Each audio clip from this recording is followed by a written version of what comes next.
महाराष्ट्र में कोरोना के बढ़ते ग्राफ के बीच एक बेहद परेशान करने वाली खबर सामने आई है। कल होली के मौके पर नांदेड़ में होला मोहल्ला जुलूस निकालने की कोशिश की गई। पुलिस ने जब रोका तो भीड़ बेकाबू हो गई। बेकाबू होकर पुलिस वालों पर हमला किया है। सड़क पर पुलिस वालों को दौड़ा दौड़ा कर पीटा गया। ये उसी वक्त की तस्वीरें आप देख रहे हैं। यहाँ तक कि सड़क पर खड़ी हुई जो गाड़ियां थी उनमें भी जमकर तोड़फोड़ हुई और इसी मारपीट में 10 पुलिस वालों को गंभीर चोट आई है।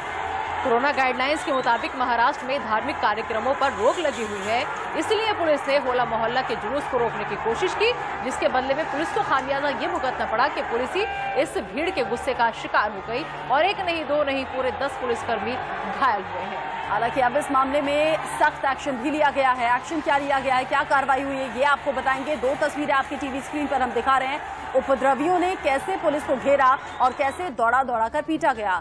महाराष्ट्र के नांदेड़ में ये सब कुछ क्या हुआ है, क्या ये पूरा मसला है, आपको ग्राफिक्स के जरिए अब तक की जानकारी दे देते हैं। महाराष्ट्र में कोरोना की वजह से किसी भी तरह के धार्मिक कार्यक्रम पर फिलहाल के लिए रोक लगाई गई है, क्योंकि आंकड़े तेजी से बढ़ रहे हैं। ऐसे में होला मोहल्ला का जुलूस निकाला जा रहा था, जिसे रोकने के लिए पुलिस पहुंच गई। बिल्कुल, तो भीड़ इतनी ज्यादा इकट्ठी हो गई कि पुलिस को रोकना पड़ा और जब पुलिस के ने रोकने की कोशिश की तो जुलूस में शामिल लोग जो थे वो नाराज हो गए, गुस्से में हो गए, उग्र हो गए। कहा सुनी हुई पहले, कहा सुनी के बाद लोगों ने पुलिस टीम पर ही हमला कर दिया। भीड़ के मुकाबले पुलिस कर्मियों की संख्या वहां पर कम पड़ गई। अंदाजा पुलिस को था नहीं कि भीड़ बेकाबू हो जाएगी या फिर हमला कर देगी। ऐसे में पुलिस वालों को सड़क पर दौड़ा दौड़ा कर पीटा गया। ये उसी वक्त की तस्वीरें हैं।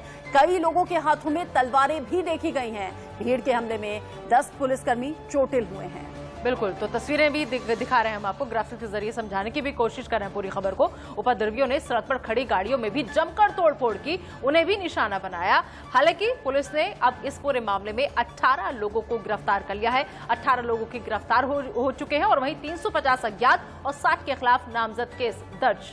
और इसी खबर पर अब ज्यादा अपडेट के लिए अभिषेक शर्मा मुंबई से हमारे साथ जुड़ गए हैं। अभिषेक, तस्वीरें डराने वाली हैं और किसी ने सोचा नहीं होगा कि भीड़ ऐसे बेकाबू हो जाएगी, पुलिस पर हमला कर लेगी। एक्शन क्या लिया गया, क्या कार्रवाई हुई अब तक? बिल्कुल, देखिए पुलिस बहुत एक्शन है, बिल्कुल आई हुई है। अब तक जो जानकारी हमारे पास है 18 से 20 लोगों को गिरफ्तार किया गया है पुलिस ने। करीबन 70 से 80 लोगों पर मामला नामजद दर्ज किया गया है। उनके नाम मिले हैं पुलिस को, नाम के हिसाब से मामला दर्ज किया गया है FIR में और करीबन 350 से 500 के आसपास जानकारी मिल रही है उन लोगों पर मामला दर्ज किया गया है जिनके नाम FIR में नहीं है और उन लोगों की धरपकड़ खोज में लगातार पुलिस कर रही है, क्योंकि इस तरीके से कानून को ताक पर रखते हुए इन लोगों ने इस तरीके से काम किया है, पुलिस के ऊपर हमला किया है। और पहले सबसे खास बात यह है कि गुरुद्वारा को पहले ही पुलिस से बता दिया था कि चूंकि होली की परमिशन नहीं है और चूंकि कोविड की गाइडलाइन है, उसके लिए साफ तौर पर जो भी नियम है उसका पालन करना होगा और गुरुद्वारा की तरफ से साफ साफ कहा भी गया था कि हाँ बिल्कुल हम पालन करेंगे। लेकिन अचानक कल शाम को जब इस तरीके से अंदर मनाया जा रहा था, करीबन 400 से 500 लोग बाहर आ जाते हैं और पुलिस उनको जब मना करती है तो बहसबाजी होती है। उसके बाद वो तलवार और निकाल कर वह उनके पर हमला करते हैं। तो जाहिर सी बात है कि बड़ा हमला है और इस पूरे मामले पर लगातार और भी अधिकारी जांच पड़ताल कर रहे हैं, लेकिन अभी तक जानकारी मिली है 18 से 20 लोग गिरफ्तार किया गया है और 60 से अधिक लोगों पर जो नाम है जिनके मिले हैं उनके नाम पर FIR दर्ज किया गया है। 500 से अधिक लोगों के ऊपर जो जिनके नाम FIR में नहीं है उन पर मामला दर्ज करके लगातार जांच पड़ताल की जा रही है। जी।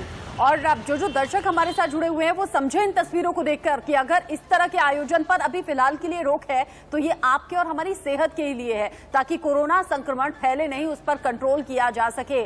सैकड़ों की संख्या में लोग आए, तलवार हाथ में थी, हथियार हाथ में थे, पुलिस वालों पर हमला कर दिया। पुलिस की संख्या बहुत कम थी, जैसे कि तस्वीरों में दिख भी रहा है, और उसका नतीजा ये हुआ कि पुलिस वालों को गंभीर चोट आई है। गुरुद्वारे का ताला तोड़ा गया, फिर ये भीड़ बेकाबू हुई, पुलिस पर हमला हुआ और अब एक्शन लिया गया है। जैसे कि अभिषेक ने बताया, 18 से 20 लोगों के खिलाफ कार्रवाई की तैयारी और ऐसे सैकड़ों लोग हैं अज्ञात जिनके खिलाफ केस दर्ज कर आगे पुलिस एक्शन ले रही है। बहुत शुक्रिया अभिषेक इन तस्वीरों को हम तक पहुंचाने के लिए और ये अपडेट हम तक पहुंचाने के लिए।